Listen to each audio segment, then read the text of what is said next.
चाहता कि चंडी एक देता है, वो चला है बाहर घूम रहा सब मुल्कों में। अब देखिए अब उसका खेल, तब आपको पता चलेगा, एक एक बात तुम्हारे सामने आएगी। तो कहने का मतलब यह है कि बालू की उम्मीद है, पानी आया और सब कर ढह जाएगा और रोते रह जाओगे उसी मोह ममता में। अरे मेरा था, मेरा चला गया, ये लड़का था, लड़की थी, औरत थी, आदमी था, दोस्त थे, ये रिश्तेदार थे, ये घर था, ये द्वार था, अरे आपको कुछ नहीं है। अगर जो है उसको समझो, जो तुम्हारी चीज है उसको तो फेंक दिया।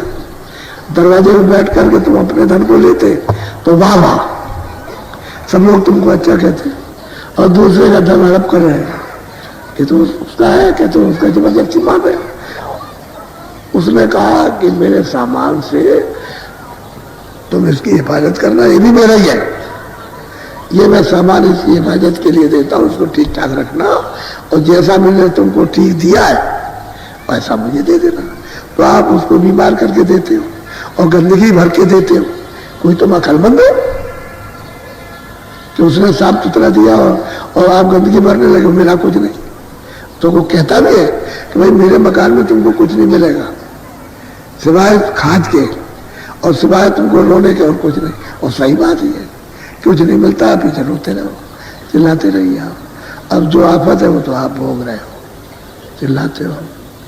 तो इसलिए महात्माओं की जो आपके लिए हित के कल्याण के लिए जो होता है उसको तो ग्रहण कर लेना चाहिए। पीने की कोशिश करो कि हम पी लें, दया तो हो रही है, दया में कोई कमी नहीं है। तो ये आज का सत्संग, आज है 5वां दिन है और कल 6वां और परसों 7वां, 10 तारीख से 16 तारीख तक का कार्यक्रम है। तो आप लोग कुछ जरूरी है, कोई 5 दिन हो गए, कोई 4 दिन हो गए, और कल जाएंगे तो किसी को 6 दिन हो जाएगा। तो अब जिनको जो जरूरत है कि दफ्तर है, कोई और है, कोई घर में बीमार है, कोई जानवरों को चारा देने वाला नहीं है, और किसी को सुबुत करके आए हो, तो जो जाना चाहते हो जाए। क्योंकि एक दिन आने का, एक दिन जाने का, इसलिए हमने सत्संग पहले से रखा, 10 तारीख से पहले से हो रहा, और यही शुद्ध हो रहा, सत्संग ही हो रहा, कोई बात नहीं हो रही पहले से ही। हमने पहले से जो आ जाएगा उनको मिलता जब मिला, और जो बीच में आए उनको भी, लेकिन उनका पूरा हो जाएगा।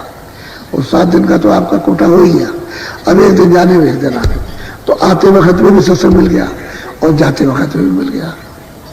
और एक आध दिन पहले आ गए, एक आध दिन बाद, तो आपको तो मिल जाएगा पूरा। इसलिए जिनको जरूरत है वो जा सकते हैं, वो जा सकते हैं। और जिनको कल जरूरत है कल चले जाना, मैं तो आपको भगा नहीं रहा हूं, कोई भगाने वाली बात नहीं है। और जिनको परसों जाना परसों जा सकते हो, क्योंकि वो भी तो अपने काम है, व्यवस्था है वहां की। तो वही व्यवस्था जो बनी बनाई हो फिर याद करनी पड़ेगी।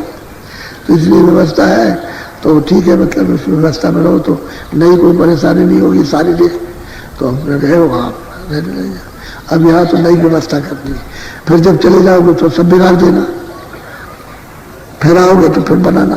तो ये नहीं वहाँ बनी बनाई व्यवस्था जो भी है, खेती है, दफ्तर है, ये वो सब कुछ, मकान है, वो सब बनी बनाई व्यवस्था है। तो वहाँ सब चीजें हैं। तो ये तो आत्म फाद लाभ है, ये तो अपनी आत्म विद्या का, परा विद्या का लाभ है। तो उसको लिया वापस पहुंच गए, फिर जरूरत हुई फिर लिया, फिर वापस पहुंच गए। तो आओ जाओ ये तो लगा ही रहेगा, तो आना जाना तो लगा ही रहेगा। क्यों? बीमार हो, बीमारी की दवा लेने के लिए तो आना ही है, क्योंकि कल्याण करना है तो बीमारी लगी हुई है, इसलिए तो हमारा कल्याण हो रहा। तो दवा तो महापुरुषों के पास में कल्याण की है, हमेशा देते रहे, उन्होंने तो इनकार नहीं किया। लेकिन लेने वाले ले लिया, नहीं चाहते थे और रखी रह गए, दे भी दिया तो रखी। आपने उससे कोई काम ही नहीं लिया। अरे भाई जब आपको रास्ता बताया तो तुमने जब भजन ध्यान सुनने नहीं किया तो रखी दिया, अब वो रख के भूल गए। अब 10 साल के बाद जब याद आएगा तो कहोगे वो तो मैं भूल गया हूं, मैंने तो लिया था। तो तुमने तो कुछ नहीं लिया और रख दिया, भूल गया, तुमने कुछ किया भी नहीं, तो तुमको क्या मिलेगा? तब तक पता नहीं शरीर तुम्हारा ठीक रहे ना रहे, कोई रोग लग जाए, अंधे हो जाओ, बहरे हो जाओ, कुछ न कुछ, तो ये सब चीजें तड़ातड़। इंतजार नहीं करना चाहिए, जल्दी जल्दी मतलब है कि अपना रोग आके अपना काम करना चाहिए कि इसमें फंसे रहोगे इसी में। बोलो जय गुरुदेव। देखो जैसे एक आदमी को मैं बैठाल के समझाता हूं, उसी तरह से मैं सबका ऐसा समझो अपने आप को कि मुझे को जवाब मिल रहा, उसका मुझे को बताया जा रहा। ऐसा नहीं है कि मतलब आपको अलग अलग बैठ के तो सबके साथ और उसको मतलब है उसको ये बताया जा रहा है भाई तुम ऐसा करो, सीधा साधा काम।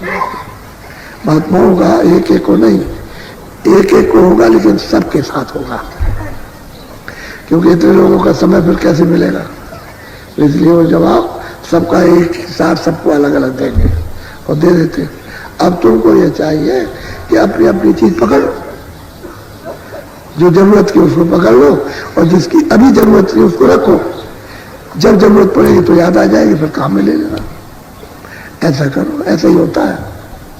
जब कोई जरूरत पड़ी तो जो चीज हमारे पास में हमने उसको काम में ले ली, तो काम में आगे उठा के फिर रख दिया, और जो असली चीज है उससे अपना काम लो।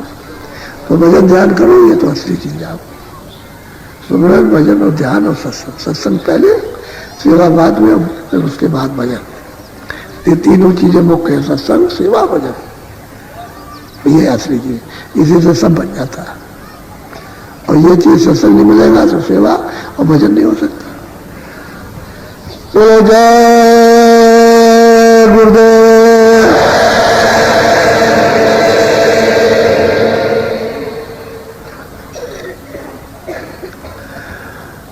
आज शाम को गोस्वामी जी महाराज ने जो औरतों को काशी में जो उनके पास आई उनको दिया, तो उनके बारे में कुछ आपको सुनाएंगे कि उन्होंने उनसे क्या प्राप्त किया, क्या पाया उन्होंने। ऐसा मत समझो सबको कलयुग में अधिकार मिल गया, स्त्रियां भी भजन करेंगी, पुरुष भी करेंगे। स्त्रियों का भजन अपने पास रखो, पुरुष अपने पास, इनका उनका कुछ नहीं, अदला बदला कुछ नहीं होगा। अपना अपना कमाओ, अपना अपना रखो। और कलयुग में स्त्रियां भी पार और पुरुष भी जा सकते। पहले युगों में ये नहीं था, स्त्रियों को आदेश था कि तुम लोग भजन कुछ मत करो, तुम्हारे जो पति जो करते हैं उनकी सेवा करो, उसी से तुम्हारा काम होगा। पहले ये था। तो स्त्रियां कुछ नहीं करती थी, वो पुरुष करते थे। जो भी उम्र का एक हिस्सा अपने आराधना में देते थे आत्म कल्याण के लिए, उसमें से हिस्सा उनको मिल जाता था कि वो उनकी सेवा करते। अब ये कलयुग में नहीं, कलयुग में सब नियम बदल गया, महात्माओं ने बदल दिया। अब स्त्री को भी भजन करना उतना ही, पुरुष को उतना ही करना, और अपने अपने भजन से पार हो।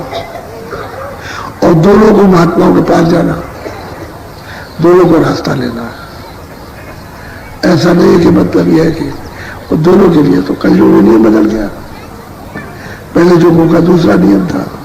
इसलिए नियम के अनुसार जो बदल गया उसके अनुसार करो आपका, तो जल्दी काम होगा। इसलिए देवी को भी ले आओ, ये तुम्हारा टांग पकड़ के खींचेगी, समझ गए, वो चलने नहीं देगी। और टांग पकड़ के उसको भी ले आओगे, और देवी आए तो पुरुष को भी ले आओ, नहीं वो खींचेगा, वो बड़ा मुश्किल होता है। तो उसको भी ले आओ, फिर साथ में बच्चे भी ले आओ, तो उन पर संस्कार पड़ जाए। बच्चों का अच्छा संस्कार पड़ेगा तो आप उनको समझोगे मेरे बच्चे अच्छे और मेरे मतलब यह है कि काम आते हैं। और नहीं तो संस्कार खराब पड़ गए तो बच्चे किसी के काम नहीं आएंगे। तो तुम बच्चों के लिए रोगे कि न मेरे काम के रहे, न औरों के रहे, तो बिगड़ गए। तो बच्चों पर तो संस्कार अच्छा पड़ने चाहिए। तो पुरुष भी आओ, देवी भी आओ, और साथ ही बच्चों को भी ले आओ। उन पर जब पड़ जाएंगे ये संस्कार, तो फिर कोई बदल नहीं सकता। ये संस्कार पड़ जाना चाहिए उन पर। और बच्चों को तुम अलग रखोगे तो यहाँ कोई साधु बनाया जा रहा, या बच्चों को बनाया जाता, इसलिए उनको भी ले आओ। ये उन्हें कुछ, हाँ ये ठीक है कि इम्तिहान के वक्त में वो इम्तिहान दे रहे हैं, वो तो ठीक है, इम्तिहान दे दें, लेकिन जब इम्तिहान हो जाए तब ले आओ, जब छुट्टी हो उनकी एक आध बार उनसे मिला दो, ताकि मतलब उन पर संस्कार पड़े, और फिर वो आपके लिए एक मतलब अच्छे हों कि हमारे बच्चे अच्छे थे, और नहीं खराब हो गए तो तेरा भी नाम बदनाम, अपना तो बर्बाद है, और आगे लोग भी गया पर लोग न था, तो धर्म भी गया और कर्म भी गया, दोनों चले गए। तो दोनों उधर से दोनों, और फिर चले 84, तो बताओ फिर क्या होगा। इसलिए दोनों आए, स्त्री पुरुष बच्चे भी साथ, और साथ वापस जाओ साथ। यहाँ कोई मेरा ठेला थोड़ी लगा रखा, अरे भाई आए और साथ ले गए, आए साथ ले गए। यहाँ किसी को साधु एक को नहीं बनाना, क्या करेंगे साधु बना करके। अरे भाई जो घर में रहो भजन करना ही है तो भजन करो, तो वहां दिन में काम करोगे, और जो भी बच्चे होंगे उनकी नहीं हो तो काम करो, और बस उसके बाद शाम को भजन करो। यहाँ ये सब झंझट झगड़ा नहीं, ये तो सत्य है कि आप कोई चीज बिगाड़ना नहीं और उसी में से काम ले लेना। गुरु महाराज सब पढ़ा गए और सब उन्होंने रहने सहने का सब बता दिया सब, इसलिए कोई ऊक चूक नहीं हो सकती किसी तरह की, अगर ऊक चूक होगी तो आप लोग को सावधानी से सब रहो, मालिक की दया हो रही उसको लेते रहो, जब जब मौका मिले तब तब दर्शन दे दिए।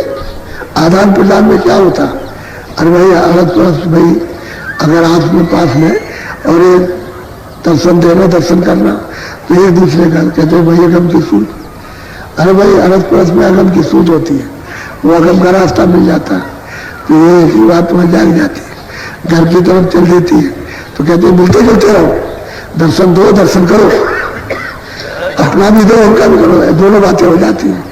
उनको अपना दर्शन दो, आप उनका करो, इसी में तो मिलता है, और इसी में अंदर का रास्ता मिलेगा। तो फिर वो अंदर जीवात्मा से वो दिखाई देगा और उसको ये देखेंगे, ये जो बैठे हुए उसको देखेगा, ये उनको, तभी तो रास्ता चलेंगे।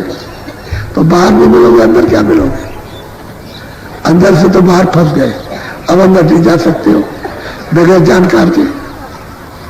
तो बहुत अच्छी तरह समझदारी से काम लो, और आप बहुत अच्छे हो, हम आपको कभी खराब तो कहते ही नहीं कि आप बहुत अच्छे हो।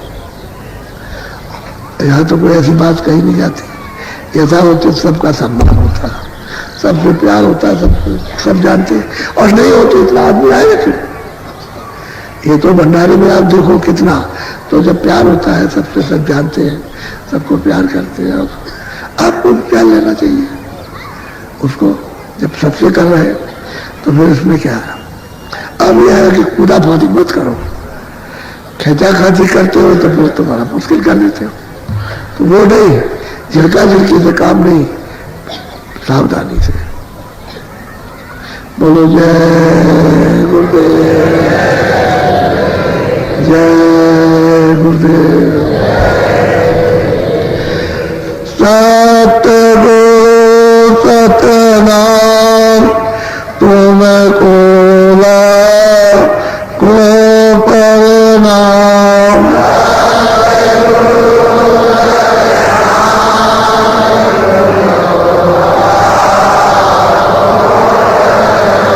कोटिन सूरज चांद सितारे,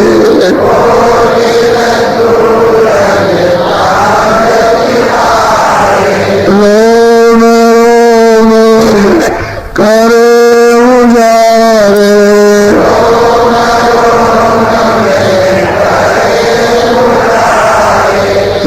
सतपुरुष करता तुम कोला को प्रणाम,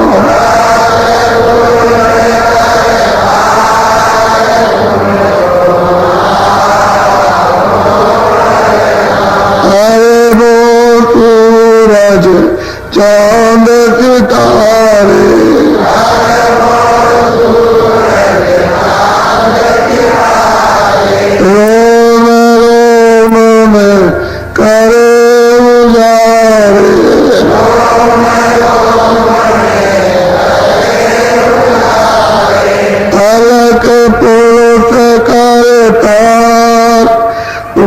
कोला को करना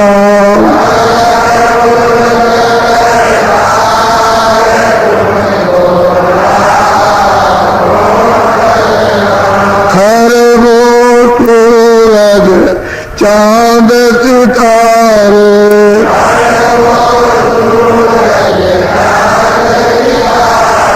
रोम रोम में करे उजारे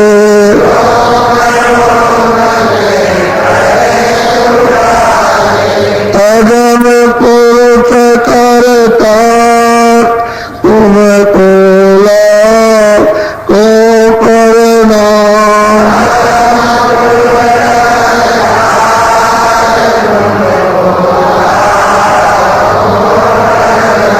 नील नील पति मान उतारे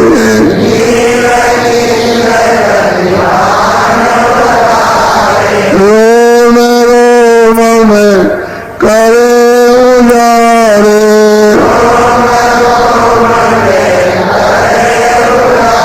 अनामी पुरुष करता तुम्हें कोला को करना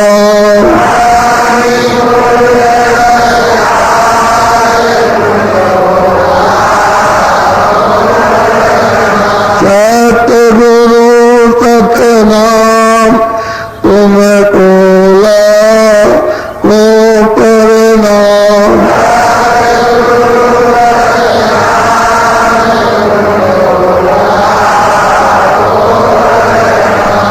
तुम्हें कोला को करना